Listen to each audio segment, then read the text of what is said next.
Why would one of the leading Christian apologists of our day write a book on transgender ideology, and what makes it different from other books that are out there? We're about to tackle some of the most common questions about this issue today with my guest and good friend, Dr. Frank Turek, who wrote a book years ago called Be Correct, Not Politically Correct, dealing with same-sex marriage, added a whole new section on transgender ideology. Before we dive in, Frank, always good to have you back, my friend. Hey, great being with you, Sean. It's a sensitive topic, but I think it's a topic we need to address. It is a topic we need to address. Now, I've addressed this on a number of different ways on my channel related to the sports issue. I've dealt with some books responding to claims of Scripture, that Scripture supports a certain view of transgender identities. Tell us why you, as an apologist, known more for responding and engaging skeptics and atheists, would weigh in on this conversation.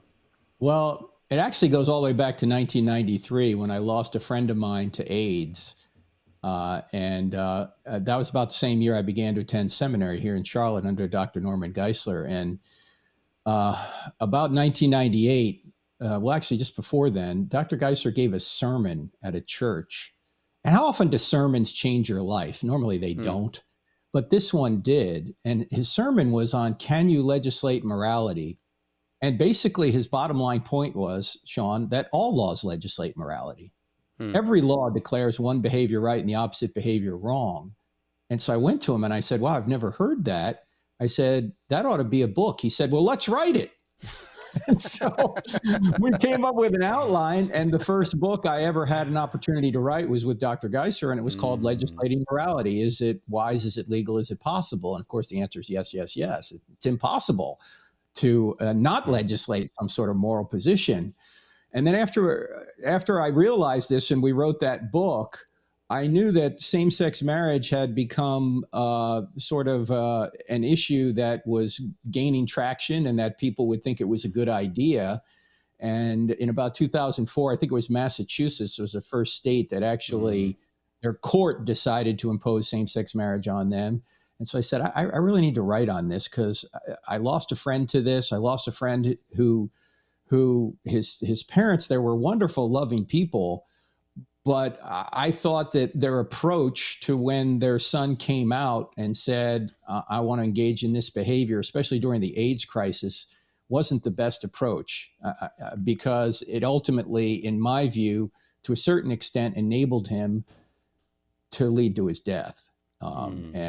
So I wrote a book in 2008 called Correct, Not Politically Correct. And it had to do with same-sex marriage, how same-sex marriage hurts everyone. And I wasn't writing the book quoting Bible verses. There are no Bible verses in the book, despite the fact that you'll go and you'll see people say, he's just quoting the Bible, because they didn't read the book. I'm just giving sort of a natural law medical case against same-sex marriage. And I updated it after the Supreme Court decision in 2015. So about 2016 or 17 was the second edition of the book. Okay. And then the third edition was just this year because transgenderism really came to the forefront of society over the past 5 or so years. And I felt that it was important to address this issue, again, not from a biblical perspective, but just from a medical, natural law perspective, because people are getting hurt by this, Sean. Despite the fact that I think most people involved are very well-intended. Right? They're well-intended. They want people to be happy, and they think that they can be happy by going through some sort of transitionary process. And I think when you look at the evidence, the answer is that doesn't work. And so maybe we can get into it as we go. Yeah. So in some ways you might have answered this, but what is different about your approach than maybe some others who've spoken or written on this topic? Yeah, it depends on whether we're talking about Christians or non-Christians. Again, even though I am a Christian, I'm not quoting Bible verses in any of these editions. I'm just pointing out the natural law medical case as to why same-sex marriage, and in the new edition, transgenderism is not good for individuals and not good for society. So really quick question. What's been the feedback since writing this book in 2008? Has there been a lot of support? Has there been people who said, hey, you made me rethink my position? Has there been a ton of hate from either Christians or non-Christians? What's it been like weighing into this issue? Well, as I document in the first edition, and by the way, when you get the third edition, you're getting the first edition with it, because Right. I left the first edition as it was and the second edition as it was. I just added to it. You know, you always get people who are upset about this issue because it's a very personal issue for some It people. is. And I get that, because look, if I had same-sex desires, I'd probably want same-sex marriage too, right? I mean, it's Mm. approval. It's as Anthony Kennedy said in the Oberfeld decision, that it's a way of validating what people think they are. Okay, I get that, but I still don't think it is something that is uh, something the government ought to promote, because the government can do only three things with any sort of Mm. behavior, Sean. It can prohibit a behavior, it can permit a behavior, or it can promote a behavior. Mm. Prohibit, permit, or promote.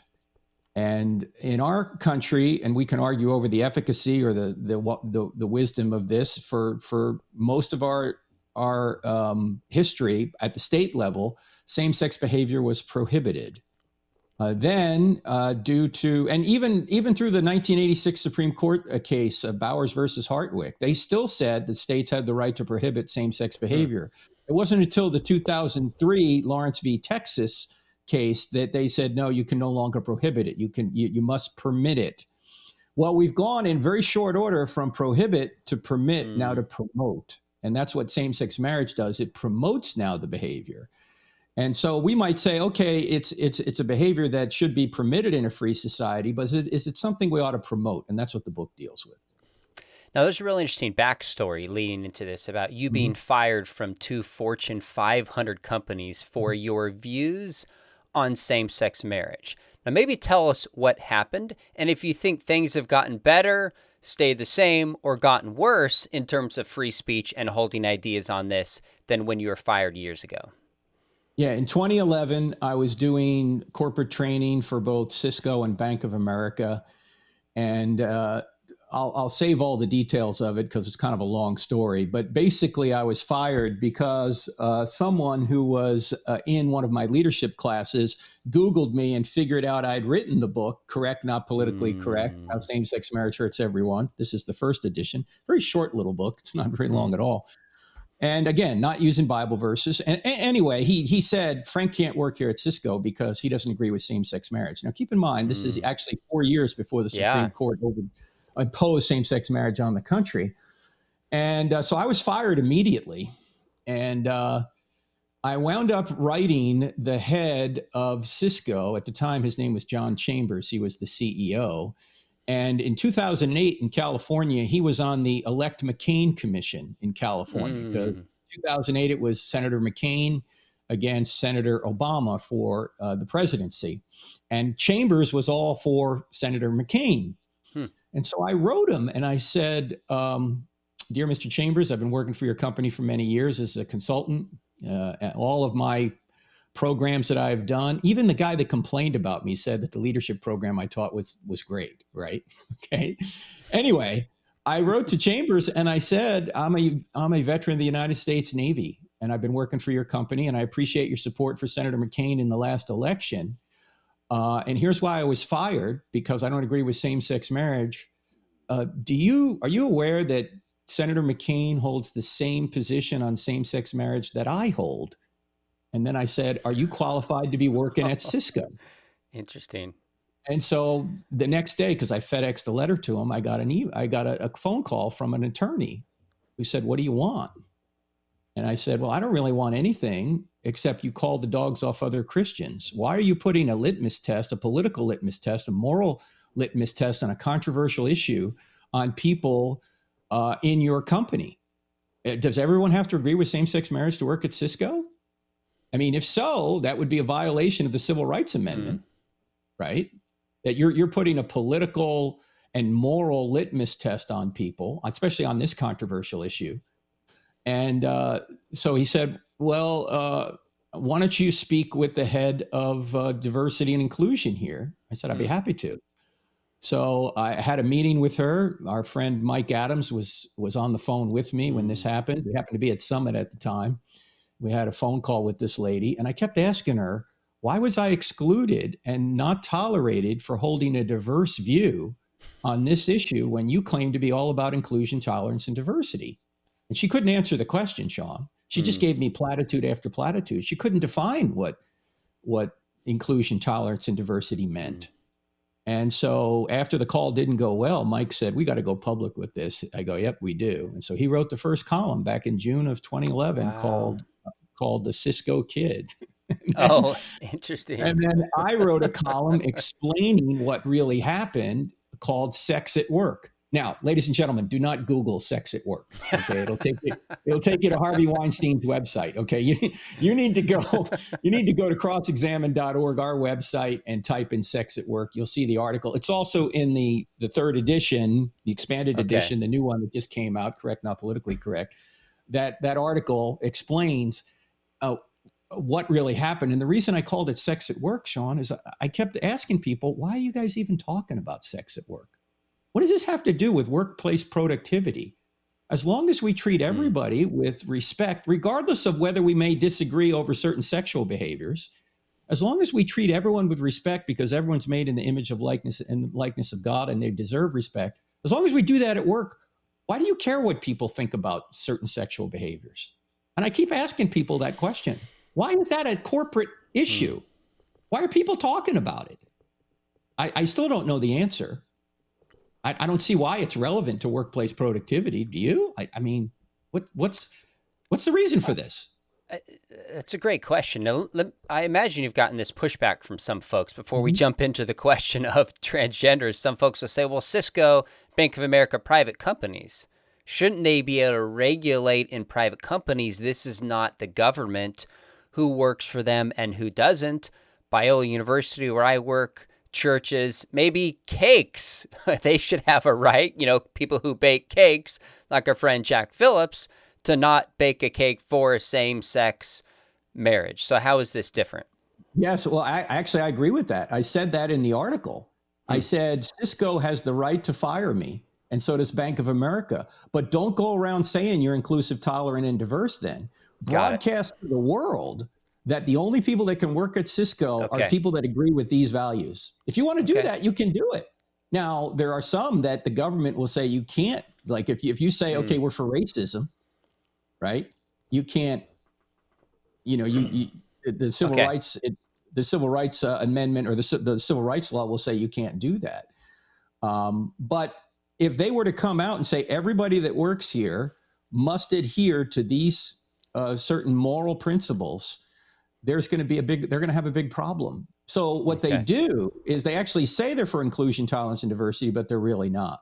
What inclusion, tolerance, and diversity means to most corporate elites is we have this list of politically correct values you must agree with, and if you don't, you're going to have trouble here.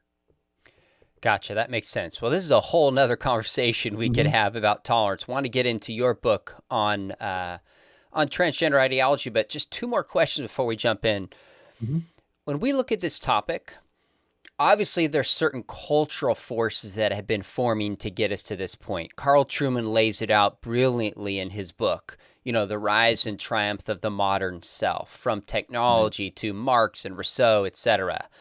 Do you look in at the church at all and think we've fallen short in some ways on how we have navigated the sexual revolution and even gender identity? Before we criticize others, is there some critique due within that we should pay attention to? Absolutely. The folks that gave us same-sex marriage are not the LGBTQ community. The folks that gave us same-sex marriage from the beginning was the heterosexual community. Why? In the church, because we bought into the romance view of marriage, the sentimental view of marriage, that marriage is just about feelings. And if I lose my feelings, I therefore have the right to find somebody else where I do have these romantic feelings for, this person, because they think love is all about feelings. And the government is just here to recognize that I love someone of the opposite sex. But in reality, that's not the real purpose the government's involved in marriage at all. I mean, why should the government care that you love Stephanie or I love my Stephanie? We both have wives named Stephanie, right? Why should the government care that we have this romantic affinity for these people? It shouldn't. The reason the government should be involved in marriage and has been involved in marriage is because marriage between a man and a woman perpetuates and stabilizes society. That's why the government's interested in it. Okay. The problem is when heterosexuals have decided that marriage really isn't about children, it's all about the romantic feelings of adults, and then we can have no-fault divorce because these feelings have evaporated. Then the rest of the culture goes, well, if marriage is all about feelings, if marriage is all about romantic affinity, then why not two men or two women? If it has nothing to do with children, what's the point? And they're right. If there is no real covenant view of marriage that involves the procreation and upbringing of children. Now, we do understand some marriages who are heterosexual don't bring forth children, but they're still modeling a generally procreative relationship, and they still tend to keep the man off the street from impregnating other women out of wedlock if he's involved in a marriage, even a sterile marriage. So there is value to a man and a woman coming together for society, even if they don't procreate. But the only way to actually bring forth the next generation is through a man-woman relationship. And so that's the reason the government's involved in marriage to begin with. And the problem is heterosexuals bought into this idea, this romantic view of marriage, this feelings view of marriage, and it just made logical sense. Well, why not two men? Why not two women? And pretty soon the two is going to go away, Sean, because the reason that it's two, as you know, is for procreation and bringing forth the family. Yep. And once that's gone, why not three? Why not four? Why not? Well, the whole thing's blown up then. And it started with us. By the way, that's fair. Where did no-fault divorce start? I think it was California, Reagan, right? Reagan was the guy that did it. He later regretted it, but it spread across the country, and here we are. All right, so let's jump into the section of your book. It starts with same-sex marriage, shifts towards transgender ideology. Why do you think there's been a rise in transgender identification? And as you answer this, one of the responses people will give, and I've heard and tried to think about, is, well, maybe there's a rise in identification because finally there's cultural space for people to come out and identify as who they truly are. Yeah, it is a complicated matter, but according to Abigail Shrier, who wrote the seminal book, Irresistible Damage, How the Transgender Craze is Seducing Our Daughters, she points out that, a decade or so ago, gender dysphoria was a condition that affected about 1 out of every 10,000 men. So men who thought that they were really women. But in the past decade or so, there's been almost a 5,000% increase of actually young girls claiming that they are boys. And according to her, and it seems to make sense, this is a social media contagion, Sean. This has passed almost entirely through the growth of social media. And she points out as well that there are other factors involved. In addition to social media, what do young people want more than anything? They just want to fit in, right? When you're a young person, you're a young teenager, you want to fit in. You want to be on the in group. What's the fastest way to fit in? I'm still young, Frank, just for the record, but keep going. What's the fastest and easiest way to fit in today's social media culture is to claim you're trans, because everybody will applaud. Anybody who says this is dangerous, don't go down this road, is going to be canceled or declared some kind of bigot. And it's also another way, because, we were teenagers, Sean. You always wanted to stick it to your parents every now and then, right? It's a good way of doing it is to claim you're trans. So this has been almost entirely fueled by the ubiquity of social media. In fact, I just emailed you an article I saw yesterday on the fact that in about the past decade, young people have claimed that they're not happy with their lives. That percentage has doubled from about 25% to nearly 50%, Sean. Wow. 50% of teenagers are saying, I'm not happy with my life. And the article places most of the blame on the social media contagion. And there's so many other things that contribute to that as well. But that's really what's going on. It's a social media contagion. Now, the good news of that is with some effort, social media can be avoided. So if you're worried about people who are very impressionable, and of course teenagers are, it might be wise. In fact, I saw one lady claiming, and there's some senators, I think Josh Hawley has said we ought to have a law that says social media can only be accessed by 16 and above. I don't know if that's the best move or not, but Yeah. that's what they're saying because of the damage that's done, Sean. The cat is out of the bag on that one. The fact that people are talking about it draws good attention to it, but I don't think Right. that one is going back in with Well, all due respect to isn't it Holly. ironic too that we're right now on social media because social media itself is amoral, right? Yeah. It's not good or bad. It's what you do on social media that turns out to be good or bad. But social media does affect our worldviews, even though it's not Yes. moral, I think. And it really, this Mhm. larger shift that I think is taking place this generation from discovering your identity without. So conforming your identity to an external reality and a higher purpose.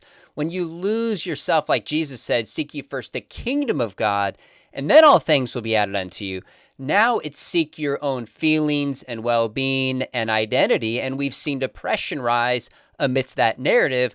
I think social media is just playing into that narrative because it's all about projecting yourself to the Mhm. world, and it's brought it to the surface. So I'm with you. What's interesting is there's always been a segment of the population, always at least going back, a century or so, that have genuine gender dysphoria. But this rapid onset gender dysphoria is emerging primarily in adolescent girls without any history of gender dysphoria. Exactly. That tells me there's some type of social contagion taking place here.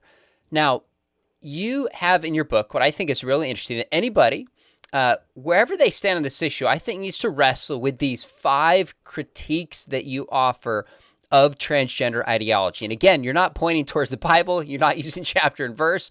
You're just simply raising what you call 5 flaws in transgender ideology. So let's take them one by one and kind of unpack for us what you mean by these. You call flaw number 1. Now, you called 5 flaws. If you wanted one more F, you could have called them 5 fatal flaws, but I digress. So in the 4th update of the book, you could throw that in there. But, All right. Good. Thanks. of Sean course. McDowell. This is Sean. That was free advice, my friend. Flaw number 1, you say the design of the body proves there are only 2 genders. Yes. And the reason for that is men and women, and this is true of the entire mammalian world, male and female can only do one of 2 things. You can either produce a sperm or an egg. There's no third category. And obviously there are some humans that can't produce either, but that's not a third capacity, that's an incapacity. And so when you look at the natural design of the body, there's only 2 things that the body can produce, either a sperm or an egg. So that seems to indicate there's really only 2 genders. There's not 58 as Facebook says, or there's only 2. Now, I know people are going to try and say, well, gender is different from sex. Well, that new kind of definition has come along 5 minutes ago. But if you insist that gender is completely different than someone's biological sex, then if there's no relationship between the 2, then why are people advocating for cross-sex hormones or sex change operations? If gender and sex are completely different, then nobody would be saying, I need to change my sex or I need cross-sex hormones. People are implying that gender and sex are related. That's why they're trying to transition. So if you say they have nothing to do, if gender and sex are completely different things, then there's no referent in biology. If there is a referent in biology, then the biology shows there's only 2 genders. So I'm a little less concerned with the language of gender if we mean how somebody expresses their biological sex, because there are variants across culture. There's different ways even within our culture. My concern is when gender gets completely severed from biological sex. Do you agree with that? Or do you think sex and gender should just honestly be synonyms for one another and we shouldn't even make that distinction? Well, I think they're synonyms for one another. If you say they're not, what's going to happen culturally, Sean, is the fact that gender, what I think I am, is going to overpower my biology by law. That's what they want. They want people to say that whatever I think I am, I am. That's why you have to use my pronouns. That's why you have to call me a woman, even though I'm a man, because they basically want to ignore biology on one hand to affirm what they're their perceived gender is. Yet on the other hand, they're trying to say, well, I need to align my biology now with my mind. And so that's why I have to have cross-sex hormones or surgery. So I think the truth is sex and gender are the same thing. And if you say they're different, then the folks who want this difference are going to say, then you need to ignore my biology and you need to treat me as if my whatever my gender is, whatever I think I am, and that runs into trouble, as we'll see here in the next flaw. We'll move to the next flaw. One of the things that concerns me is that we have certain stereotypes that we've brought in about what masculinity and femininity mean, typically tied to gender as opposed to biological sex. And when I have read a lot of just queer theory to get behind some of the ideas in this, there's so often just stories of people who feel like I didn't fit in, didn't fit the stereotype. The idea that I was a woman trapped in a man's body was empowering to me. So there wasn't space for this person who didn't fit the stereotypes to say, maybe I'm a man, maybe I'm a woman, but I just experienced this a little differently than the norm. So part of my concern is, how do we keep this expression of what it means to be male and female tied to biological sex, but allow a certain flexibility of people who just experience that differently? Now, that's a whole nother conversation. Well, no, but when go ahead, weigh in. Let me piggyback on that, because I think you're right. If we're going to talk about biology, then it's obvious what somebody is, right? Their biology is. But that doesn't mean, if I'm a man, that I have to adhere to all these stereotypical definitions we put on what a man is. I may have sort of what we might say are feminine tendencies or feminine interests. That doesn't make me any less of a man. I'm still biologically a man, regardless of what my affinities are.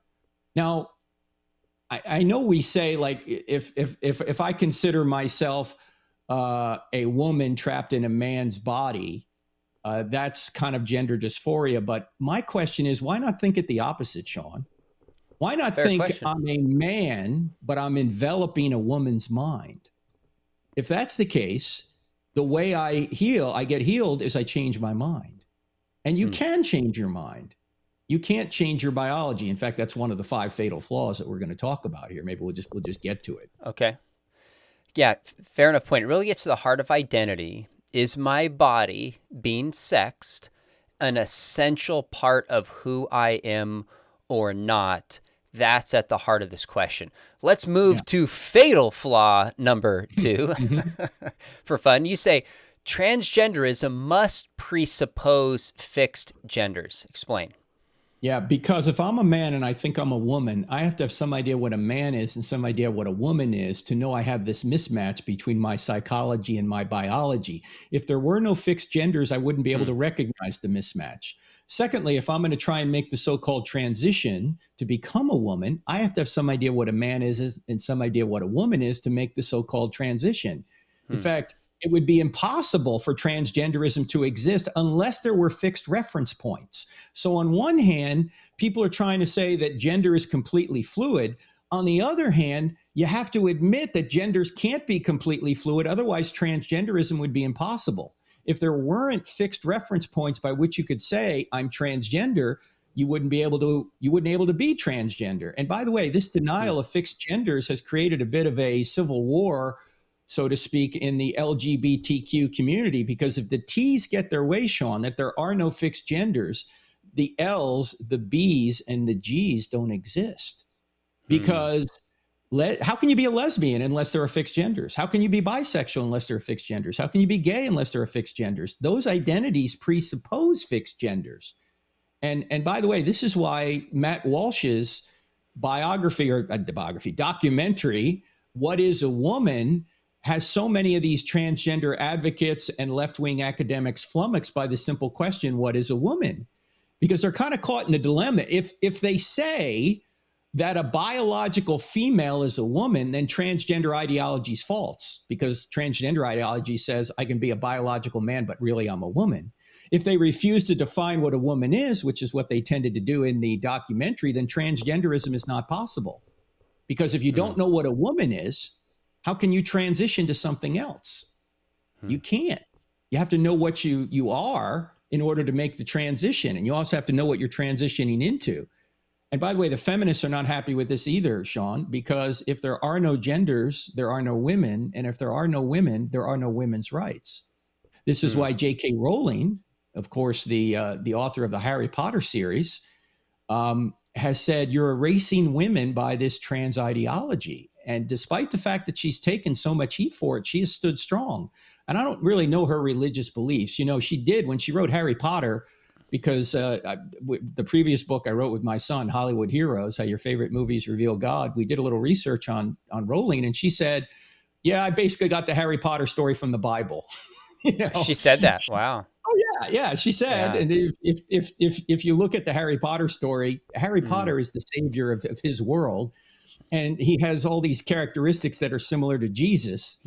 And she said, yeah, I basically got it. It's a British book. You'd expect me to have the Bible in it. In fact, she says the whole series can be epitomized by a couple of Bible verses, one from 1 Corinthians, another from the Gospel of Matthew. In any event, I digress. So I don't know her religious convictions, but she's standing strong just based on principle by saying transgender ideology erases women. And by the way, it also erases lesbians, gays, and bisexuals. What's really interesting about this is, for lack of a better metaphor, there's very strange bedfellows of people critiquing certain trans ideology and the free speech that follows from this, whether it's Bill Maher, whether it's J.K. Rowling, conservative Christians, feminists.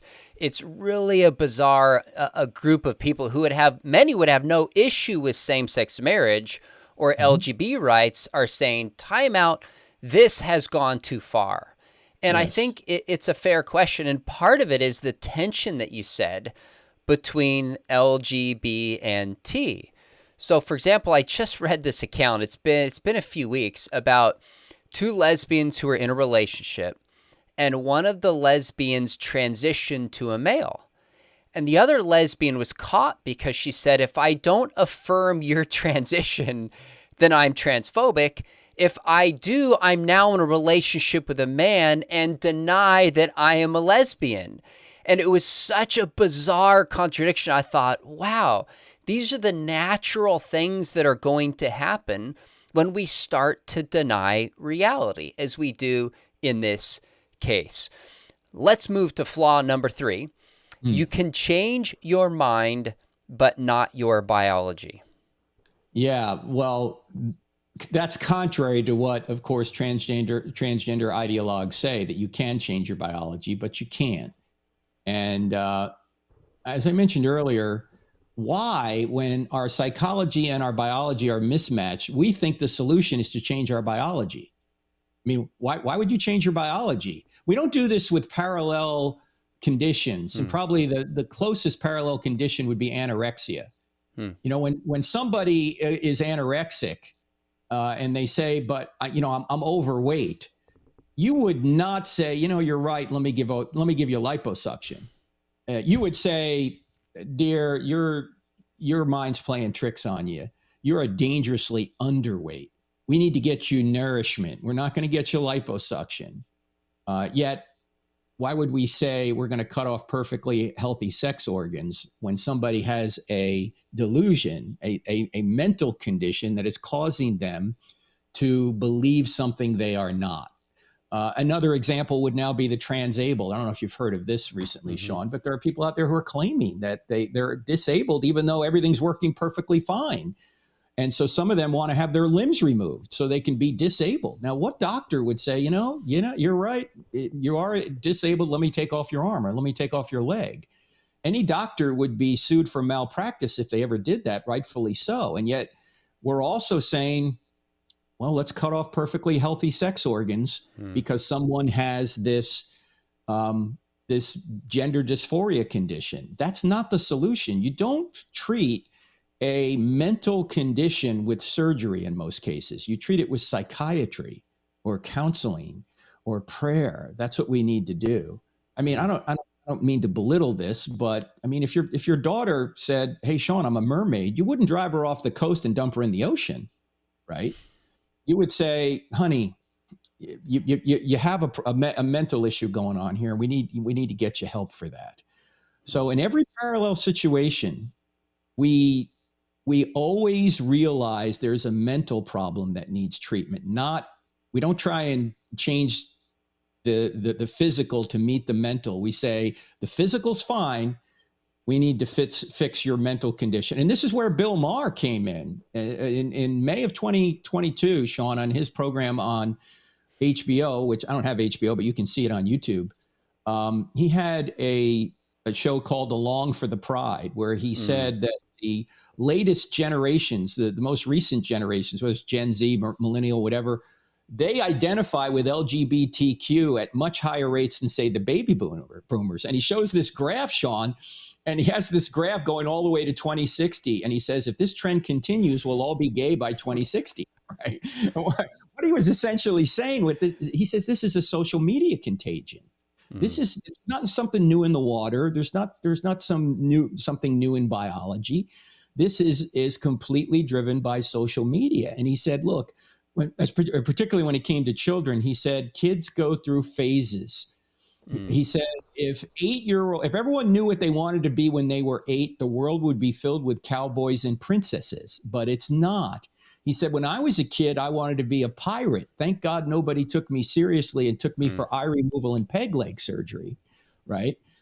Because he's just pointing out that especially for kids, we can't be encouraging them to do these irreversible things to their bodies, to their perfectly healthy bodies. We need to get them counseling. And by the way, 80% of young people that have this so-called gender dysphoria, whether it's social media driven or not, grow out of it by the time they're 18. So it really makes no sense to give them cross-sex hormones or surgery, permanent solutions to a temporary problem. So if almost every other issue we can think of, and you gave the example of anorexia, is to fix the mind, not the body. And I would presume that people would have to recognize this as a whole. Why is it different in this case? Why do people say, well, when it comes to the issue of trans, we've got to shift the body? Why is it different here than other issues? I think it's because it's related to sex, Sean. Sex is sort of the new religion in our society. Sex is the one thing that you can't suggest any restraints to. The last restraint that's about to go down is the age of consent. In fact, when I first wrote the book, Correct, Not Politically Correct, back in 2008, I had a FBI agent email me, and he said, I've been undercover with NAMBLA, North American Man-Boy Love Association. And he said, the arguments that you talk about in the book, Correct, Not Politically Correct, the arguments about being born a certain way, so therefore I'm justified to act this way. He said, NAMBLA is using that now. The pedophiles are essentially saying, we're born this way. And so that justifies our behavior. And that's coming now. He wrote me that back in about 2009. But now you start to see people calling pedophilia, generational attraction? They're trying to make it sound much more benign. Sure. Yeah. In any event, the real answer is if you suggest any sort of constraints on sexual desire, you're going to be met with opposition in our culture today because sex is the new religion. I think you're right that logically it goes that direction. It'll be interesting to see culturally if we head that direction or not.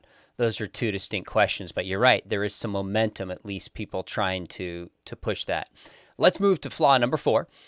You say sex, and it's in quotation marks, is not assigned at birth. Yeah, that's one reason they try and say that they try and affirm that this gender is completely fluid, and it's wrong to identify young people one sex or another. But we all know this is nonsense. You know, when a baby's born, sex isn't assigned. Sex is discovered. And sometimes it's discovered before birth. fact, most people know what they're going to have before birth.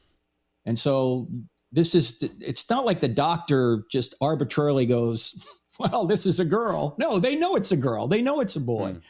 And yet some people will try and say that the intersex situation, which is a very rare occurrence where people are born with ambiguous genitalia, is somehow an argument for transgenderism. It's not, because in the intersex situation, when that occurs, as they say, it's extremely rare. Tests are done, and people ultimately make the choice to get surgery to go one way or another, to affirm either male or female biology. Very few stay in a non-binary status, and this is not the same as transgenderism, where people with fully formed and healthy sex organs attempt to transition to the opposite sex. You see, intersex is a biological condition, but gender dysphoria is a psychological condition.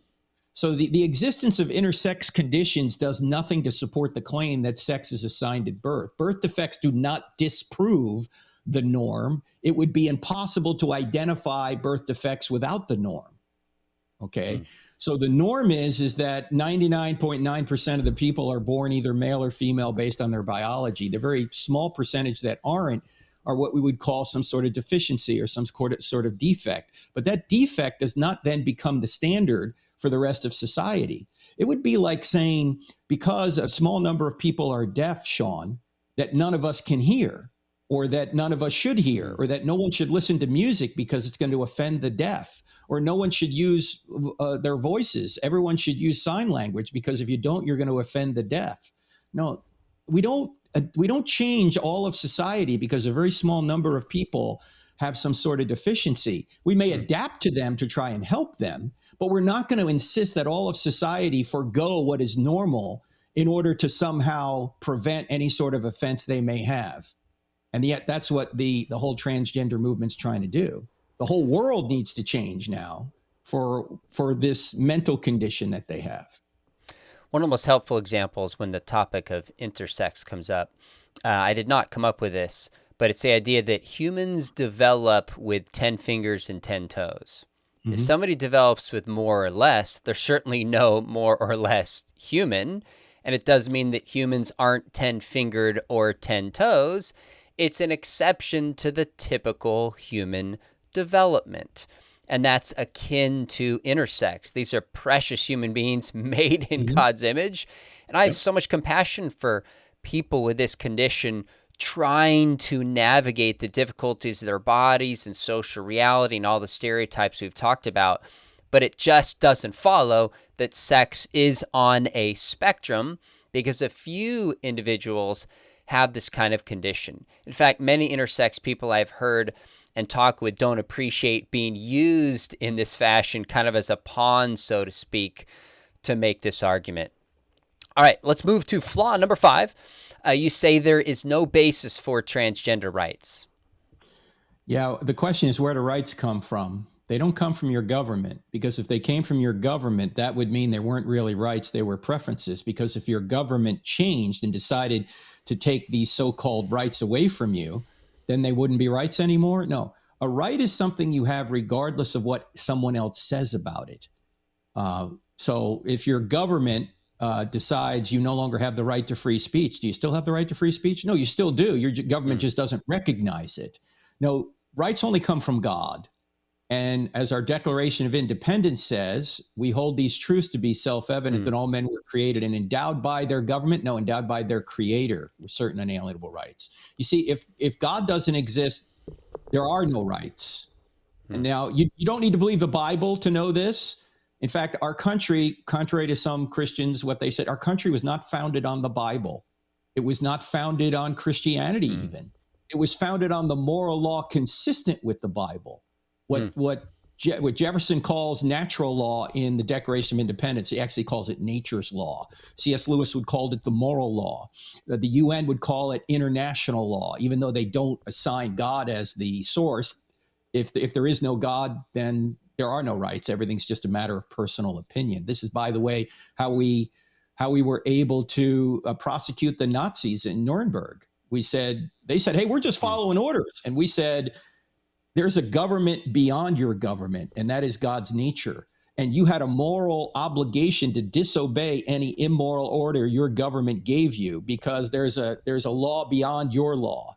And that law is the law of God, God's nature. Again, you don't need to be a Christian to know this. You don't even, you don't need to be a part of any kind of church or denomination. You don't even need to believe the Bible to know this. In fact, before there was a Bible, people knew basic right and wrong because God had written it on their hearts. And that's how our country began. So the problem here is people today seem to be inventing rights every 10 minutes, Sean. And many of them are atheists. They have no way to ground these rights. Unless God exists, there's not only no right to same-sex marriage, there's no right to natural marriage. Unless God exists, there's not only no right to abortion, there's no right to life. There's no such thing as trans rights. There's no such thing as gay rights. There's no such thing as human rights unless God exists. Now you say, okay, well, what does God approve? What flows from his nature? Well, I think, as even our founders had discovered, that homosexuality and certainly transgenderism, which wasn't a thing even at that point, would not be considered a right for anyone, because it doesn't flow from the natural design of the body. It doesn't flow for the purpose for which God created us. So while these people who may identify this way have human rights because they're made in the likeness and image of God, these special rights that they seem to have invented don't exist. Mm-hmm. Oftentimes when these conversations come up, people will talk about how there are certain rights that LGBTQ people have not had, such as visiting loved ones in the hospital room. Mm-hmm. You're not even talking about that. You're saying this is not uniquely LGBTQ or uniquely transgender rights.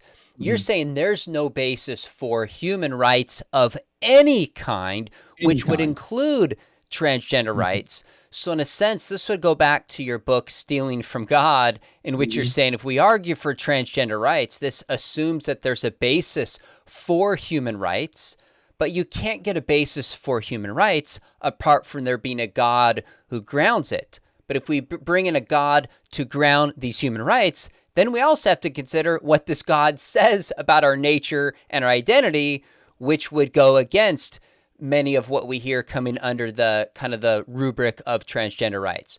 Is that fair, the argument that you're making? Yeah, exactly. In fact, one thing that may clear it up is an illustration, because some people will say, well, I'm an atheist, but I know right from wrong, to which I agree. Or they'll say I'm an atheist and I can be good, to which I agree.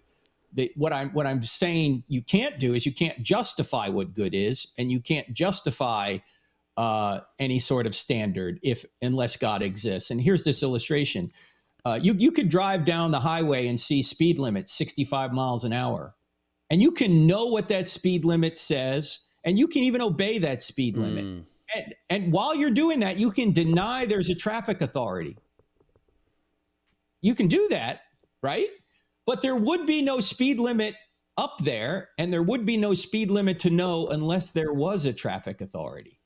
So in the same way, an atheist can say, I can know it's wrong to murder people, and I can do good things because I know what good is, and deny that God exists. There just would be no good to know or good to do unless God exists. So again, atheists and non-believers, they can be good, they can know good, they just can't justify what good is unless God exists. So many people in the public square today are arguing for a particular position, a particular right position, a particular standard of rights, or I should say a particular list of rights, but they have no standard by which to ground these rights. Our friend Greg Kokel gives the example of you can read a blog or a book if you don't believe in authors or bloggers, but you can't have books and blogs without there being an author. Exactly. Great way also to understand it. Now, when you say, again, no basis for transgender rights, we're talking about the existence of human rights in the first place. Is that possible without there even being a God? And I think that's the heart of the question. And it kind of amazed me, even as we've gone back to the debates over same-sex marriage, very few people talked about what is a right? Where do rights come from? Do we even have a right to marriage? And what is marriage? That debate didn't even take place. We just skipped over it. And I think a similar thing is taking place here. Now let's shift a little bit. We walked through your 5 flaws. You talk about the health hazards of transitioning. Now, in this, I recently just did an interview with Paul Rhodes Eddy, who has gone into depth on the detransition scientific data about those who transition and those who detransition. And there's a significant percentage of people who transition who say they are happier, they're healthier, have better well-being, at least at the current state. So you're not saying, correct me if I'm wrong, that everybody who transitions, or even necessarily most people, but there are some health hazards to transitioning that are being skipped over. What are some of those? What are your concerns? Well, let me just give you the, I mean, we could talk about osteoporosis. We can talk about many different heart problems that result from taking cross-sex hormones, these kind of things. Let me just read something from a lady who tried to transition to become a man. She's known as Scott Nugent now. And I'm just going to read what she said about her attempt at transitioning. She said this, during my own, and by the way, this is in the book, correct, not politically correct. She said, during my own transition, I had 7 surgeries. I also had a massive pulmonary embolism, a helicopter flight ride, an emergency ambulance ride, a stress-induced heart attack, sepsis, a 17th month recurring infection due to using the wrong skin during a failed operation to give her a male organ. She said 16 rounds of antibiotics, 3 weeks of daily IV antibiotics, the loss of all my hair, only partially successful arm reconstructive surgery, permanent lung and heart damage, a cut bladder, insomnia-induced hallucinations, and frequent loss of consciousness due to pain from the hair on the inside of my urethra. All this led to a form of PTSD that made me a prisoner in my own apartment for a year. Between me and my insurance company, medical expenses exceeded $900,000. Now, this is just her experience, but she goes on to say, doctors are making this up, Sean. There is no way to turn a man into a woman or a woman into a man. There's no protocol. It's an impossible surgery. And so they try and invent ways of trying to make the person look like a man or a woman. And no one ever completely transitions because you have to take a lifetime of medication to continue to try and force your body to go in the opposite direction in which it's designed. And according to her, according to what this lady now known as Scott Nugent says, this just is a boon for big pharma. It's cha-ching. You're going to get a constant stream of income from people who have to take artificial medications to try and get their body to do something their body's not designed to do. So that and the ultimate health problem here, Sean, is this. As you mentioned, there are always exceptions. This doesn't apply to everyone, but this is the aggregate data. The aggregate data show that at about the 10-year mark after the so-called surgery, the suicide rate of people that get the surgery is 19 times higher than the general public. So there's a honeymoon period where people feel better, but about the 10-year mark, everything blows up. And tragically, the suicide rate goes through the roof because what was promised to them isn't fulfilled. You cannot change your sex. It's impossible biologically. And yet they've been told they can. We're going to come to that question of increasing the suicide risk in a minute, but I have a number of people who watch this who would be Christians who describe themselves as affirming, non-Christians who are in the LGBTQ community, super honored that they watch this. And I know right now they're going to be thinking, at least some of them might be thinking, Frank, that is an exception and that's unfortunate. But in every kind of surgery that we have, some just go bad. This is the nature of it. But most people who have the transition describe the experience differently. So why pick on the exception and make it the norm? What would you say to that kind of response? Yeah, well, I would say, tell me what the right protocol is for sex transition surgery. There isn't one. There's no way to do it. And this is what Scott Nugent and others have said, that there's really no way of doing this. They're making it up as they go because it's impossible. And look, you can always get a good result out of a bad process, right? There's no question about that. Sometimes things just work out for whatever reason. The question is, should this be policy moving forward that we encourage? And in our free society, we might say, okay, after someone is an adult, if they want to go through this, they're free to do it. But certainly this should never be, in my view, foisted on children, no matter what children say, because children change. Children go through phases. Children can't give their informed consent. In fact, there's a lady out there in California. Her name is Chloe Cole. I talk about her in the book as well. She had her perfectly healthy breast removed when she was 15 years old. Now, at this writing, she's 18, maybe she's 19 by now, and she's suing her doctors, going, "What did you do to me?" And this is why, by the way, in the UK right now, which you know is more so-called progressive than we are, Sean, they're closing their gender clinics. Why? Because they started earlier than the United States. And the problem is that the people they operated on now many of them are horrified. When they were children, they were operated on, and now they're adults and they're going, "What did you do to me?" And they are suing these clinics. That's why they're closing. Now, I was going to ask you about that. So let's focus on that right now. That is so fascinating in England and some other European countries that they're moving in the different direction as the US, which many would argue that those countries are even more secular than the US. So what do they know and what do they see and what's guiding these decisions in a way that you think the larger powers that be in the US don't see? They're seeing the negative effect on children, 5 or 10 years later when these children are adults. And the children are saying, they're adults now, they're saying, "You shouldn't have done this to me." And look, we have a little section in the book too, Sean, about the real problem here is the concept that our society buys into, the mantra, follow your heart, be your authentic self, right? And I go through 3 reasons why you can't follow your heart without moral restraint. The first is that your heart is selfish and deceitful, and it wants what it wants, and it sometimes wants things that you shouldn't have. The second reason is that your heart changes.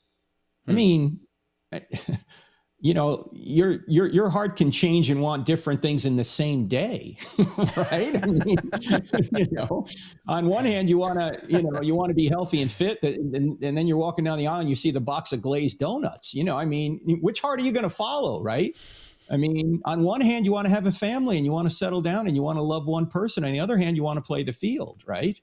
On one hand, you want to make sure you're there for your kids and you want to disciple them and make sure that they're brought up in the Lord and everything. On the other hand, you're tired. You just want to watch Netflix. Kids, go take care of yourself, right? I mean, you've got a changing heart all the time. It's conflicting too. That's the third reason. It conflicts. It changes. It conflicts, and it's deceitful. And without a standard that you can look back on or look to, and in our view, that's God's standard. You're going to run aground. You're going to run yourself aground. You're certainly going to run your relationships aground, because if you just follow your heart without moral restraint, Sean, I wouldn't have made it through the first year of marriage, right? Much less the 38 that my wife and I now enjoy. I mean, you continually have to say no to certain desires that come across your heart.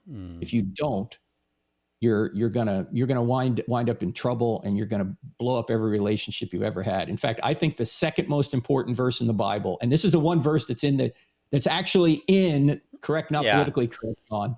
It comes from Proverbs. I think this is the second most important verse in the Bible today for today's culture. Obviously the gospel is the most important, but this is the second most important. It comes from Solomon, Proverbs 4:23, which says, "Above all else, guard your heart, because everything you do flows from it." Above all else. Doesn't say follow your heart. It says guard your heart. And if you don't guard your heart, you're going to wind up broken, alone, addicted, and probably prematurely dead. You know, there is a Bible verse in there, but it's fair to refer to Solomon simply as somebody of history with Mhm. wisdom and insight as much as you might cite some other religious figure in there. That's right. So I think that's completely fair to put in your book. I've got a couple more questions for you that I hear Mhm. regularly, and I'm curious how you respond to it. One of the claims that we see an increase in depression, anxiety, loneliness, and suicidality is the non affirmation of society. So Mhm. society does not affirm somebody who they truly are, leads them into isolation, depression, etc. So hence, if that's the problem, we would need to shift society to fix the root of the problem, right? The Mhm. solution has to be rooted in the problem. You take issue with the idea that the reason why we see higher psychological distress in the trans community is the non affirmation of society. Why? Well, because no matter what society you're in, the problem persists. There's still a high suicide rate, regardless of whether you're in San Francisco or in Alabama. All right, Mm, it's not totally social approval or disapproval. Now, I'm not suggesting that social approval or disapproval doesn't have an impact. I think it mm, does, right? I mean, it would be absurd to say there's no impact on someone's psychological well-being based on approval or disapproval from society, because it does have an effect. The question is, which way should we be trying to help people move more toward into this kind of surgical or chemical solution, or more toward a psychiatric or counseling solution? And I think the proper way is to move them into psychiatric and counseling. In fact, if you look at the data, mm. which we cover in Correct, Not Politically Correct, the people that work with the transgender community discover, got guys like uh, Walt Heyer, who actually lived as a trans woman for about 8 years and then came out of transgenderism and now has a website called sexchangeregret.com.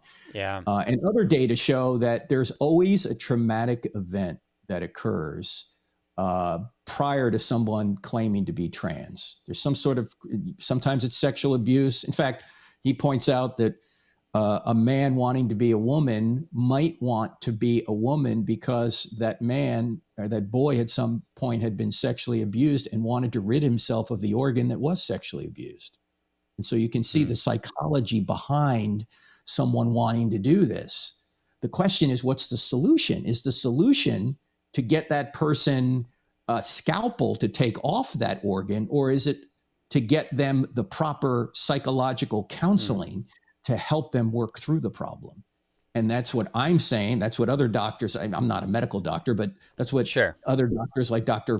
Paul McHugh at Johns Hopkins University, a psychiatrist, are saying. You don't help people by affirming a psychological disorder. You help them by getting them the proper Mm. counseling to help them solve the psychological disorder. Now, if Heyer says there's always some psychological trauma, that would strike me as potentially overplaying a hand versus there often being, because all you need is one Yeah. exception. What So, he's saying, yeah, what he's saying, Sean, is in his experience. okay, Okay. got it. Yeah, in his experience. Yeah, you're right. There might not be. Okay, But that's in fair. his experience, everyone that he's counseled, there was an event. There was something that happened in their past. In other words, childhood trauma is what leads people into transgenderism. It's not Mm, transgenderism that leads them to childhood trauma. It's the other way around. It's the childhood trauma that leads them into transgenderism. In fact, one study showed that about 62% of people that claimed to be trans had a prior mental health condition before claiming to be trans, mm. whether it's autism, whether it's some other issue mentally. In fact, Chloe Cole, the young girl now that is now suing her doctor, was diagnosed with autism after they gave her the surgery. Nobody Holy bothered cow. to look at her psychological condition before the surgery because that would have been, according to them, transphobic. So instead of getting her the proper care she needed, they immediately, due to political pressure, went to surgery when they could have, in her view now. In fact, she actually says this: they did Nazi like experiments on me. What she's Wow. saying now, instead of giving me the proper psychological mental health care, they immediately went to these Nazi like surgeries on me, and now I probably will never be able to have children. Hmm. That's a pretty harrowing story. Now, I can hear some people pushing back saying, well, that just shouldn't happen if we have the right, let's check for autism first. Let's not do Nazi-like experiments. Let's work through the list, make sure we diagnose this, and make sure we have certain levels of accountability built in and understanding and of age. Like, if we work through all these things, which many people would claim that they do, wouldn't that fix the problem, Frank? Well, no, not in California, and not from the Biden administration right now. I'm just telling you what's going on. You know, in California better than I do, that the state legislature just passed a bill that basically said the government can come into your home, take your child from you if you don't affirm gender affirming care. Now, what does gender affirming care means? It means if your daughter, who's 3 years old, decides she's a boy and you don't affirm her in that, the government, in this case, the state of California, can come and take that child from you. And President Biden said that from the federal level back on March 31st of 2022. His HHS put out a memo that basically said the same thing. So from a political perspective, no. This is here's how politics now has overpowered the ability to make good medical decisions. They're mandating that any young person that claims to be gender confused must be affirmed in that gender confusion. That's where we are. Talk about pro-choice. No pro-choice here. Look, that's just the way things are at this point. And if Christians, non-Christians, any people of good sense want to protect children from this, we need to speak up now, Sean. Otherwise, it's going to be too late. In fact, the government of Tennessee, I think, just passed a ban on these kinds of surgeries until someone is 26. Now, why did they pick 26? Because according to the medical data, your brain is not completely formed until 25. And so they said, okay, let's do 26. If you hit 26 and you think this is a solution for you, you have the freedom to do it.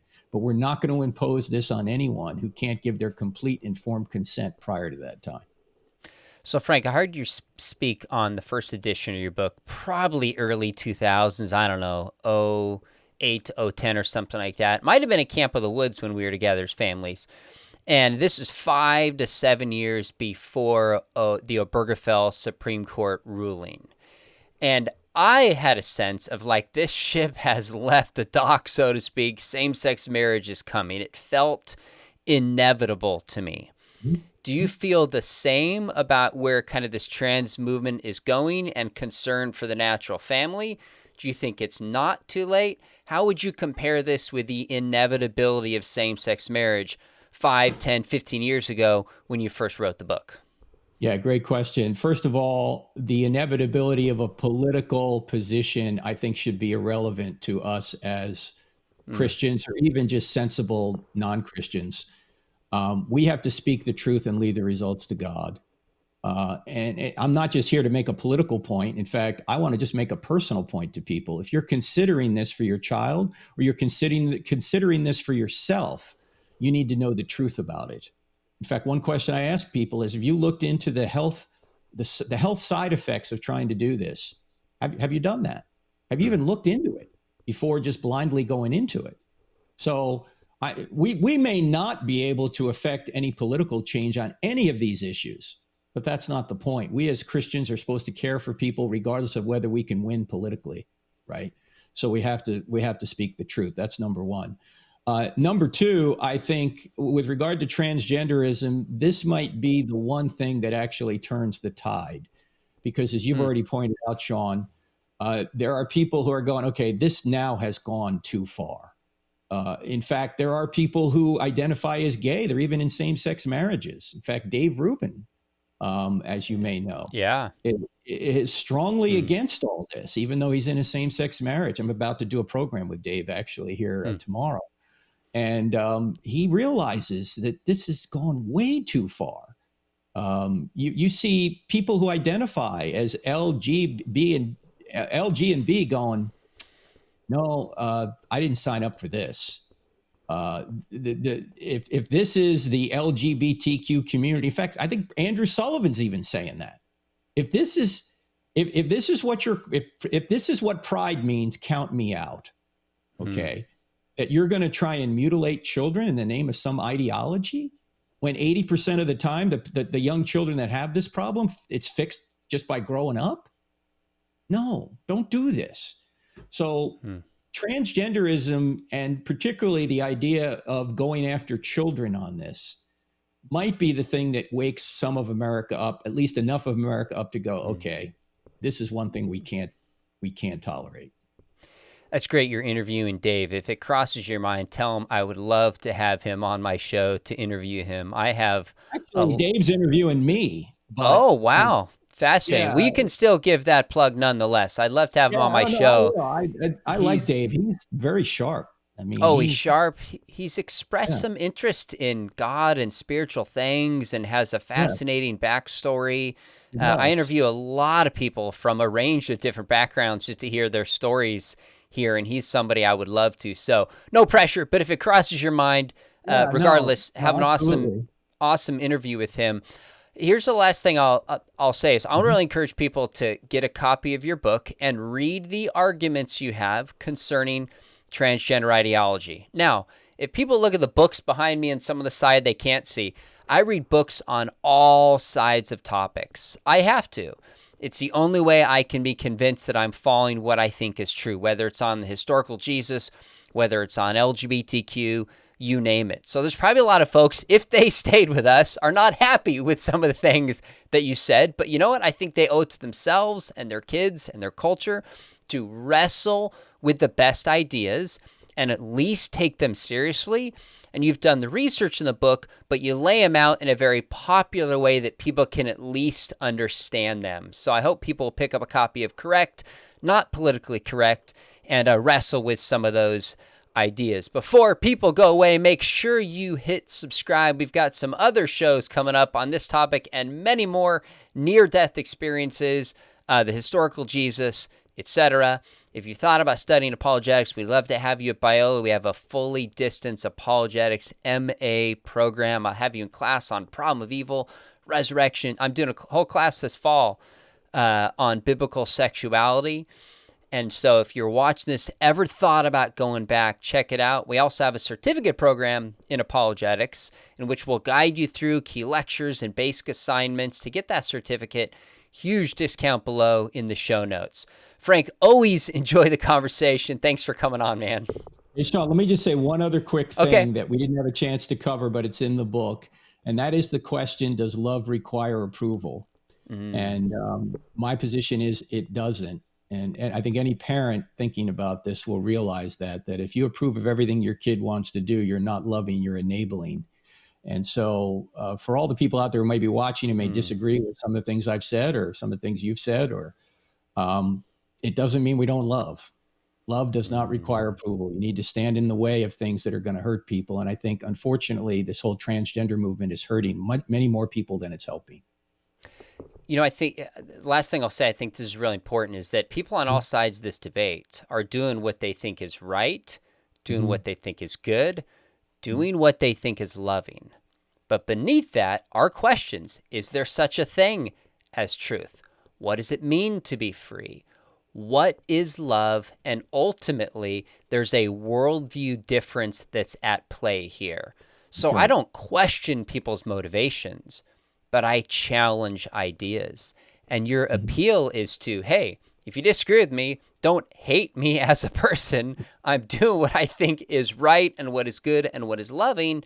Show me where I'm wrong rather than attack me. And that's something people on all sides of this debate, Christians included, can do better. So appreciate you, my friend. Always fun to have you on. Amen. Thanks, Sean. God bless, folks.